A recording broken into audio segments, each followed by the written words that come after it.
bah, c'est justifié qui devant l'IGF. Et l'IGF avait vite compris que la fédération a yébi l'autre côté, mais bah, Koutakande Serge Konde Chembo, ma boko nakata sakalinga iba. Mongo, y a l'État. Parce que si vous lisez cette lettre, vous allez comprendre que l'argent à l'époque de Serge Konde Chembo était déjà décaissé et viré dans les comptes de la fédération. Mbayo Atikaka. Mais pourquoi Yalimika Kaboulo il est venu à respecter Oyatiki? Non, non. Toza na système à Linda Liki. Oboya qui a Muninga Yope Baroboya Yayo. Kaboulo ne peut jamais respecter le projet objectif 2024. Oh, ils ont échec. Maintenant, nous avons d'abord échec. Vous voulez que Kaboulo a respecté le projet, on n'a pas côté un échec.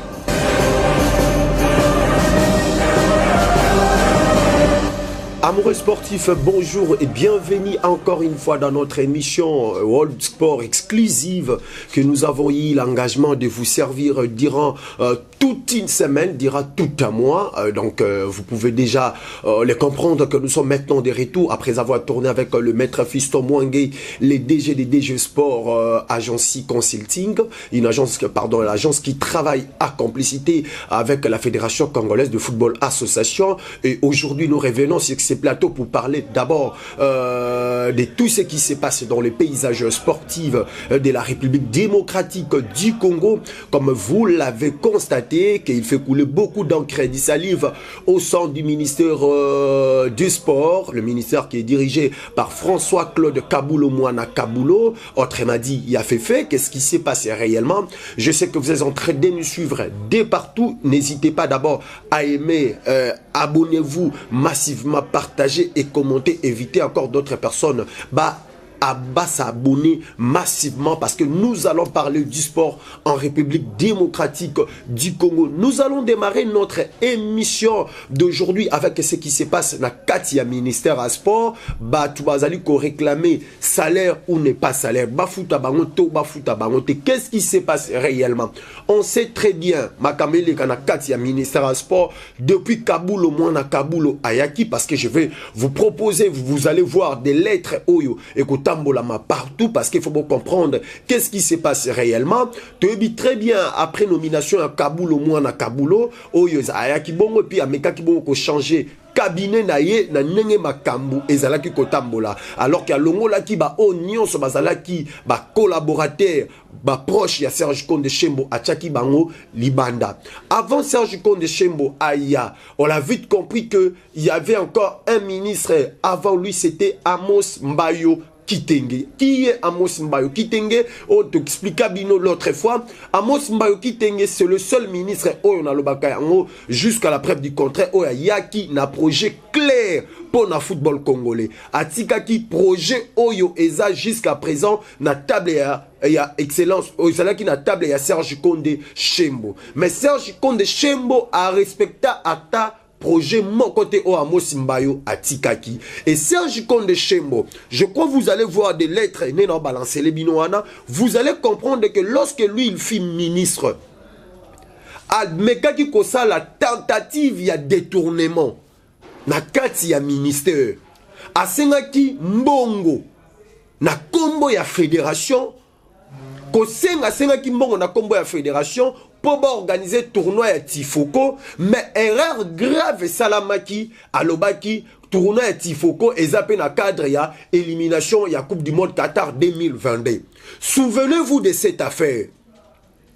Alors que la Fédération Congolaise de Football Association, vu que cette fédération est dirigée par des professionnels, par des experts, monaki virement ya mbongo wana na caisse na bango, mais boyaka ko salela yango tout simplement parce que yeba kite bit nango ezalaki nini, alors que ezalaki que copie ya Serge Konde Chembo pour ameka ko yibaka niaka na caisse ya l'État.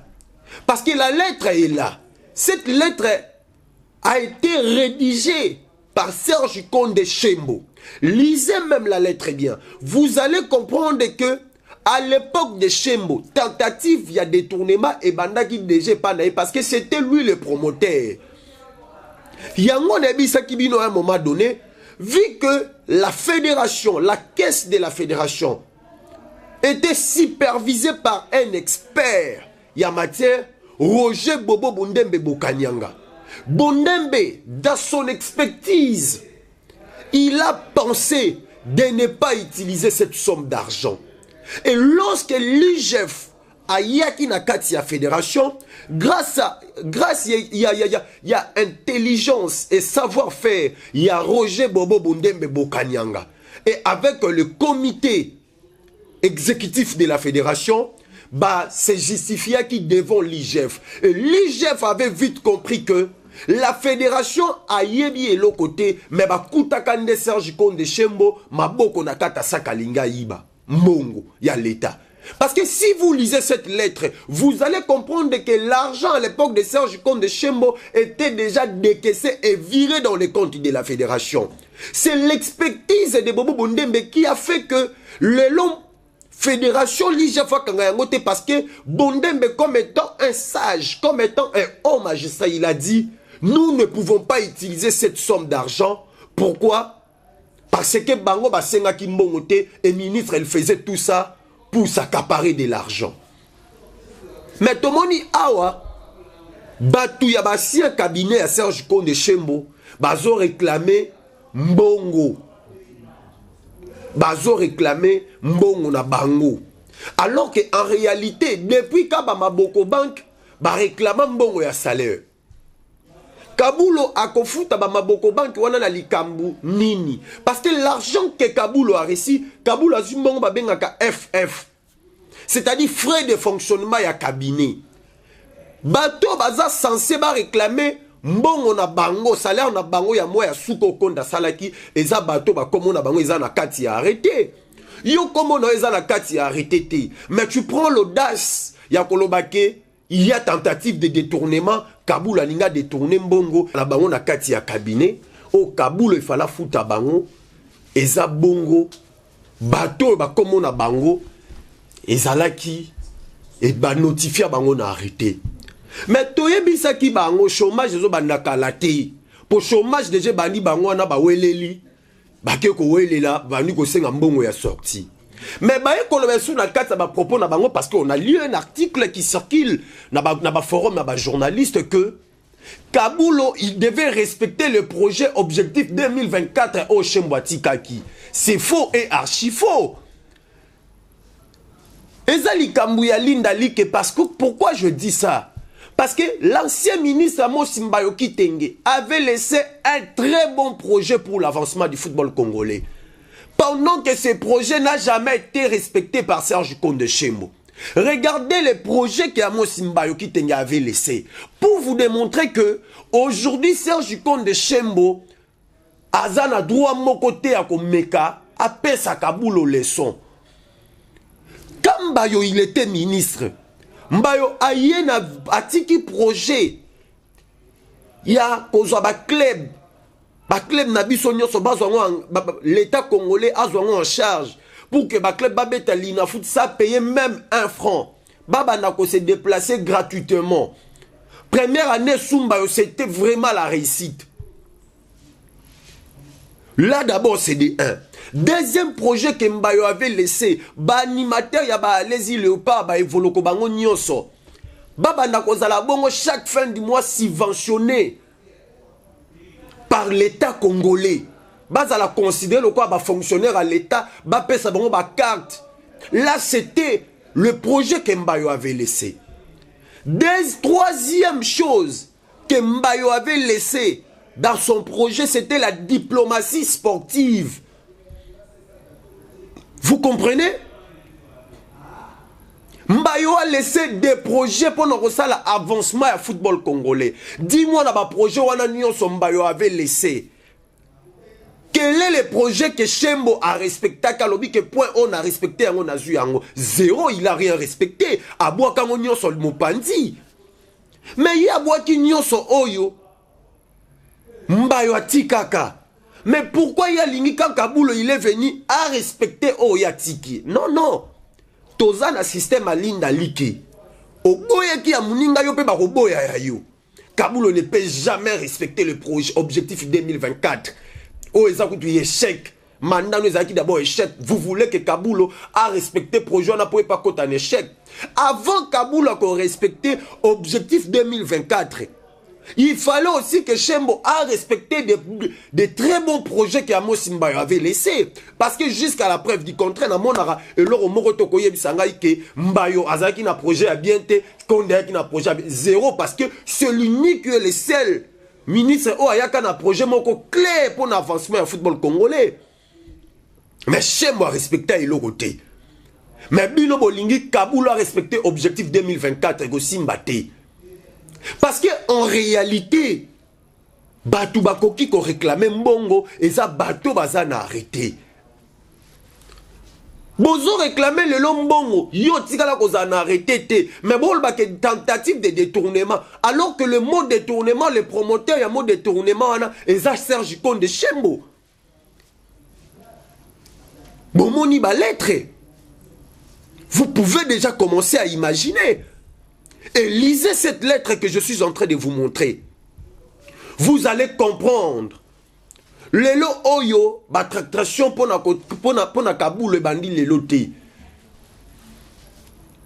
Kaboulo a ekokuta déjà qu'est-ce y a ministère et sili et logo mogote tikali. Et vous voulez aujourd'hui commencer à donner des leçons à Kaboulo. Vous avez quel comment est-ce que bilan abino ezalaki? Votre bilan était chaotique. Et les lobos lingi bo pesa leçon à Kaboulo. Leçon ni no bo pesa Kaboulo. Leçon ni no bo pesa. Yo fando zo réclamer mbongo na yo. Yo maboko banki depuis ka maboko banki soki ba cabinet ba longo faut ba pesa mbongo ya suka. Batu bazana arrêter ne faut ba zo mbongo parce que l'argent te Kaboulo a réussi et za mbongo ya frais de fonctionnement ya cabinet na ye. Yo de jo longo ngo zwanine. Tu n'as jamais été s'il arrêté. Mais tu veux bénéficier de quoi? Si tu veux bénéficier, il fallait que ça schéma notifié yo. Ozala na kati arrêté, tu allais commencer. On m'a dit mbongo na yo. Kaboulo a la mission, Kaboulo a le pouvoir. Yagope Sabine mbongo wana et Kaboulo a aussi le pouvoir de Yagope Sabine l'autre côté. Atabo lobby brokiti et l'autre ko changer ezate. Lelo oyo batu, il faut pas comprendre. Football congolais, tous autres avec ce moment ya passe, mais au moment où nous t'azo bunda quelque part pour aider football congolais qui est liboso, bino bandi wa loba, babi loba loba. Lelo oy, l'IGF a kanino maboko na poche, procès au ban. Il faut toyeba qu'est-ce qui s'est passé après enquête à IGF. Quelle a été la gestion de Serge Konde de Chembo? Il faut toyeba yango. Toti kangwe le kaboita. Obomi bale mboko pendant 2 ans mais on ba manokotinda batu baba na opesa Kaboulo leçon nini ba opesa Kaboulo leçon nini batu wana ba fani bobino bopesa Kaboulo olingi ba respecter projet na yo respecter projet à successeur na yo te. Donc wana ne fallait bo comprendre makamunyon so oyo ndenge le kaki na kati ya cabinet. Donc en réalité ba oyo balingi ba oyo babonga ki ko réclamer mbongo eza bato bazala ki na arrêté, c'est-à-dire so totali na communication wana nenge bazala ki le conseiller Di Kabelo attaché de presse titulaire et puis attaché de presse adjoint ba onyo so batikali wana boza ba maboko banki boza na droit ko réclamer te ako ko pesa ko pesa te parce que y a eu frais à fonctionnement ya cabinet na ye totika soki ba bilobe la tozolo ba de gauche à droite. Totika mabilobe la tozolo bela soki tokebo moya tentative à détournement muta créa yango promoteur nango boyebi eza échequerant Serge Konde de Chembo a utayi kokende totika ba sentiment ndenge zolobela. Dans d'autres actualités, vous pouvez comprendre que la Fédération congolaise de basketball sur fauteuil FECOBA en sigle Fédération ya ba handicapé o ba betaka vélo on va mettre un basket na vélo et ça bon dirigé par le président Gégé Kizubanata. Ba beta kibongo éliminatoire. Ya jeu para-africaine oyo ko beta mabongo na niveau ya Ghana.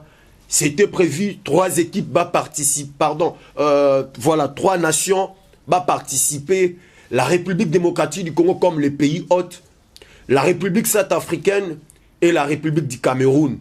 Mais bah Camerounais bah quitté, il y avait que des nations au bas participé entre la RDC et la République centrafricaine.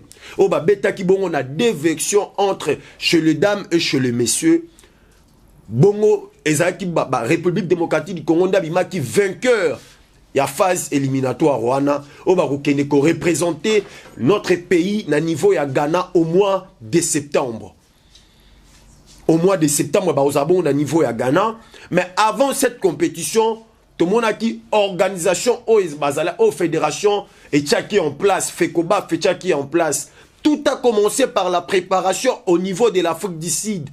Le président Gégé Kizubanata, on a yé, n'a pas fonds propre à la fédération, accompagné, athlète. Bah, d'abord, préparation pendant toute une semaine na niveau Afrique du Sud. Délégation et Kendaki va préparer et puis bah zongi lisusu na niveau ya mboka ne ba beti compétition wana ba bimi ba vainqueur. Mais on a vu durant cette compétition l'organisation ezalaki en place.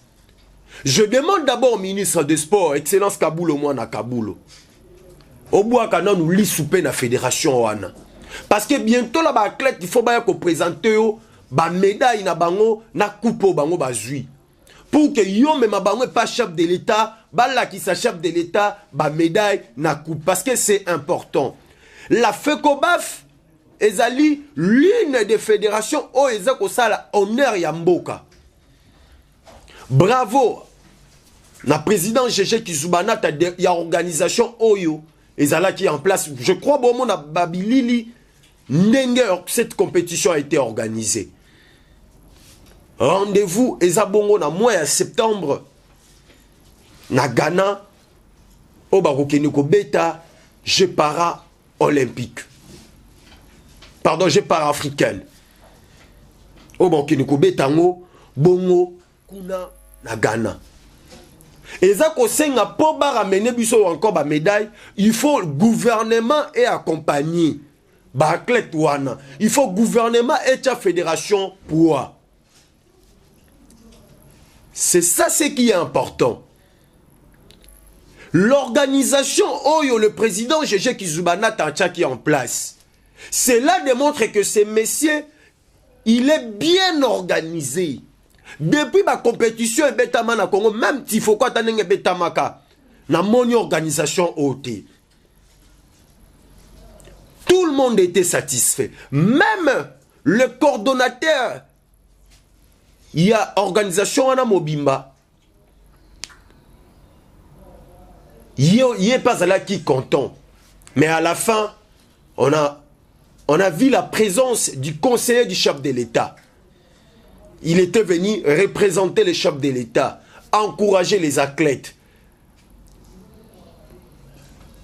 Par présence, Ezalaki Abatebele, l'ambassadeur de la République centrafricaine aussi, il était là.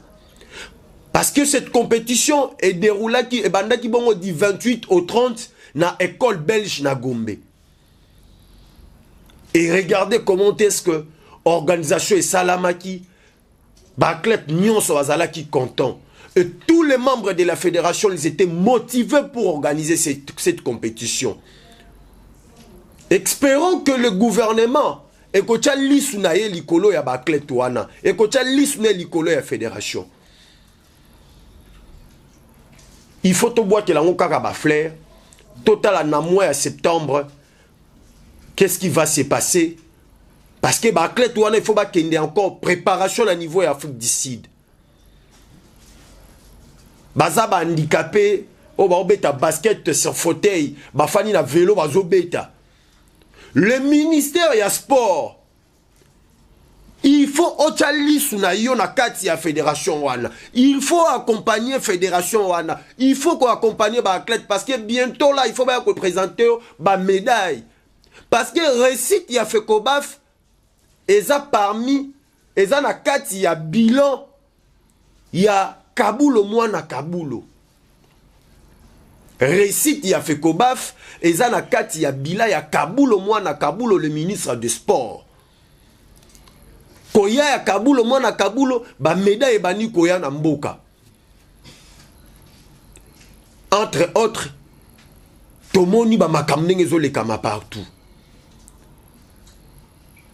Je crois ba représenter aux médailles, ba représenter aux coupe et yo muto kozwa bon ko memi ba pas chef de l'état, ba kutana na mokonzi ya mboka. Bravo au président sponsor de cette fédération, la fédération congolaise de basketball sur fauteuil, Gégé Kizubanata. Bravo à tous les membres de la fédération. Là, je vois, vous êtes tellement nombreux. J'ai du mal même à énumérer vos noms. Parce que Boleki est belé. Bravo na organisateur, na manager Godel. Oh, ya tchaki sagesse, na épée intelligence pour que compétition wana et simba. C'est ça ce que nous voulons. Et bravo na baklet nyonso makambasala qui na terrain. Rendez-vous au mois de septembre au niveau de la République du Ghana. Vous pouvez déjà constater. Je sais que vous êtes en train de nous suivre partout ailleurs. Vous êtes en Belgique, France, États-Unis. Je vous avais toujours dit, il ne faut pas oublier. Abonnez-vous. Aimez, commentez et partagez. Invitez encore d'autres personnes. Bah abonner la page. Bah abonner na chaîne. Parce que c'est ici que nous avons signé l'acte d'engagement. De vous accompagner pendant toute une semaine. Avec des émissions sportives, des réflexions. Je crois que nous allons tenter, durant seulement cette semaine, nous allons tenter à recevoir le président Gégé Kizubanata pour qu'il puisse nous parler de l'organisation qui a régné durant cette campagne. Tobeti masolo ya ministère, Borolo baba masolo ya Mosimba baba masolo ya Babobo Bondembe. Je crois qu'on l'a en parlé. Et belé abatu batu ningaï pour chiter. Est-ce que Méline Kanzo continue toujours? Il y a même un projet à président Bobo Bondembe na Moutou. À répondre bino oui. Nakoti kaka kolobe la projet à Bobo Bondembe timu kolona rokota mabele. So nakoti mabele te na kolobe la yango kaka. Et belé botu ninga lisusu. Est-ce que Méline continue à kaka ko accompagner vient à Mosimba? Lélo a confirmé que j'assume. Je suis le chef d'état-major. Yarmé Ambayo na kolobe la kambayo. Ti liwa le jour na kokota na se amabele nde le jour na kotika kolobe la mbayo. Quand que naza vivant na kolobe la kakaka Amos Mbayo kitenge. Je suis le chef d'état-major, Yarmé Ambayo. J'assume. Parce que bolobi trop. Nakotika ka kolobi la masolo ya Mosimba timu kolonga ba kokundanga. Vous pouvez déjà constater que nous sommes arrivés à la fin de notre émission. Mesdames et messieurs, vous êtes en train de nous suivre de partout. La semaine prochaine, cette semaine, nous allons essayer de recevoir le président Gégé Kizubanata, le président de la Fédération congolaise de football, de la Fédération congolaise de basketball sur fauteuil. On va essayer d'abord de nous contacter, de voir qu'est-ce qu'il va se passer. Est-ce qu'elle va venir nous répondre à nos questions?